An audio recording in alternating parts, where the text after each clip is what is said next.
यात्रा शायद 5 दिन की थी और हरियाणा से ये मथुरा तक थी, पूरे देश की नहीं थी।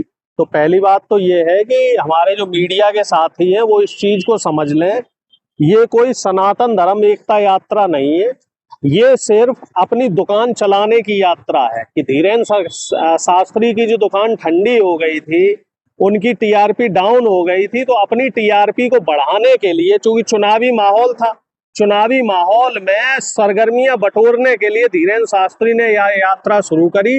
लेकिन इस यात्रा का कोई खास असर जनता के बीच में देखने को नहीं मिला। जो भीड़ आई वो भीड़ सिर्फ रुपए पैसे से ली गई, जुटाई गई भीड़ थी और उसका भी एक ही लक्ष्य था भीड़ का। उन्हें कोई किसी धर्म से और किसी एकता अखंडता से लेना देना नहीं था।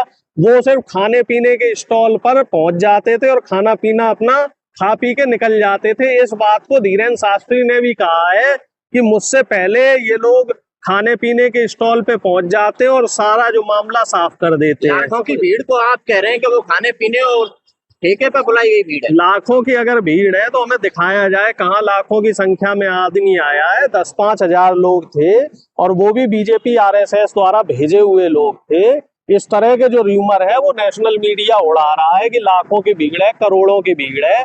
अगर इस तरह का कुछ होता तो उसका इम्पैक्ट आम जनता के बीच में भी दिखाई देता। आप आम जनमानस से पूछो, जहां जहां से यात्रा निकली है तो उसकी कहीं कोई चर्चा नहीं हो रही। यात्राएं जब इस तरह की निकलती हैं तो उसकी चर्चाएं पहले से होना शुरू हो जाती है। ये पहले से प्रायोजित यात्रा थी और इनको ना तो सनातन से कुछ लेना देना है, क्योंकि कई सोशल एक्टिविस्ट हैं, दलित पिछड़े समाज सुधारक है, जिसमें से एक दामोदर यादव जी भी है। उन्होंने धीरेन्द्र शास्त्री से सीधे सीधे सवाल किए हैं कि क्या दलित और पिछड़ों को शंकराचार्य बनने का अधिकार है? क्या दलित और पिछड़ों को मंदिर का पुजारी बनने का अधिकार है? क्या दलित और पिछड़ों को हाई कोर्ट और सुप्रीम कोर्ट में जज बनने का अधिकार है? क्या दलित और पिछड़ों को प्रधानमंत्री अपने सचिवालय में लेंगे? आपको जानकारी है सचिवालय में कितने दलित पिछड़े सचिव हैं? ना के बराबर। आपको मालूम है कि सिर्फ 10 या 11% हाईकोर्ट और सुप्रीम कोर्ट में बहुजन जज है, जबकि उनकी आबादी 90% है। क्या हमें, हमारे जो दर्शक हैं उन्हें जानकारी है, धीरेन्द्र शास्त्री को जानकारी है कि जो हायर एजुकेशन में प्रोफेसर, असिस्टेंट प्रोफेसर होते हैं इस देश में 44 केंद्रीय विश्वविद्यालय हैं, उनमें प्रोफेसरों की संख्या कितनी है? उनमें विद्यार्थियों की संख्या कितनी है? मात्र 11 से 12%।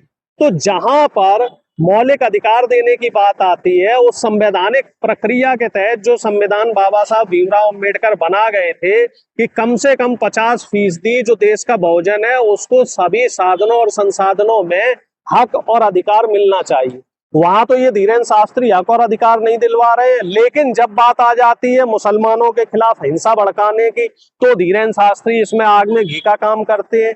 जब बात आती है कि दलितों का उत्पीड़न हो रहा है तो धीरेन्द्र शास्त्री जैसे लोग गायब हो जाते हैं। जब आदिवासियों का उत्पीड़न होता है, जब पिछड़ों का उत्पीड़न होता है, तो धीरेन्द्र शास्त्री जैसे जो धर्मगुरु लोग हैं, जो अपने आप को धर्मगुरु बोलते हैं, तो ये लोग गायब हो जाते हैं। फिर इनका कोई भी भाषण नहीं आता, कोई भी इनकी तरफ से स्टेटमेंट नहीं आता कि दलित, पिछड़े और आदिवासी हैं वो हिंदू है, इनके ऊपर मनवादी विचारधारा के लोग कोई भी अत्याचार ना करे, कोई भी शोषण ना करे। फिर ये भेदभाव क्यों हो जाता है? क्या ये जो देश का दलित और पिछड़ा है, आदिवासी है, ये सिर्फ वोट डालने के लिए हिंदू है? मुसलमानों के खिलाफ हिंसा फैलाने के लिए हिंदू है? कावड़ ढोने के लिए हिंदू है?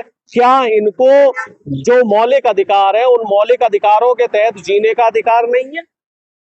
धीरेन्द्र शास्त्री कह रहे हैं जब तक हिंदू राष्ट्र नहीं बनेगा हम पूरे देश में यात्राएं निकालते रहेंगे। देश जो है संविधान लागू होने से पहले, यानी कि 1950 से पहले हिंदू राष्ट्र ही था।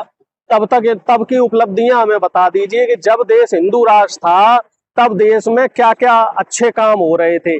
कितने दलितों को, या फिर हम कह सकते हैं शूद्रों को, कितने शूद्रों को इन्होंने राजा महाराजा बना रखा।